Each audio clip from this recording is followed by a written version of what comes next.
আজকে আমরা দেখব কিভাবে এটিএম থেকে টাকা ডিপোজিট করবেন। চলুন ভিডিওটি শুরু করা যাক।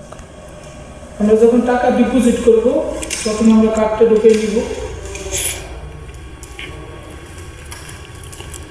কার্ডটা ঢুকানোর পরে আমরা এই যে ইংলিশ সেটআপ করে নিব। তারপরে আমাদের পিন নম্বরটা আমরা দিয়ে দিব। তারপর এই যে এখানে লেখা আছে ডিপোজিট। আপনারা যদি এটা ক্যাশ উইথড্র করতে চান তাহলে এখান থেকে ক্যাশ উইথড্র করতে পারবেন, টাকা তুলতে পারবেন। ব্যালেন্স কত টাকা আছে সেটা দেখার জন্য ব্যালেন্স ইনকোয়ারি। আর যদি আপনি 6 মাসের কোনো স্টেটমেন্ট নিতে চান তাহলে এখান থেকে স্টেটমেন্ট নিতে পারবেন। ট্রান্সফার করতে পারবেন, গভর্নমেন্টের পেমেন্ট দিতে পারবেন।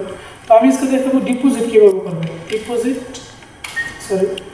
ডিপোজিট দেন এখন নিচে আমার যে বক্সটা আছে এই বক্সটা এখন করবো। আমি এখানে 500 টাকা ডিপোজিট করলাম। জাস্ট এগুলো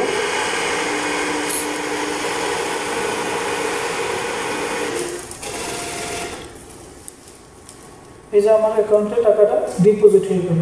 এটা হচ্ছে ডিপোজিট, প্রথমটা আমি ডিপোজিট করে দিলাম।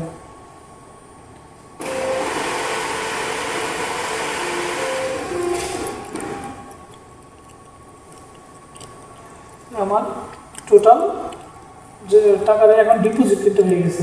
ক্যানাডা ট্রানজ্যাকশন না, বাস কাজ কমপ্লিট।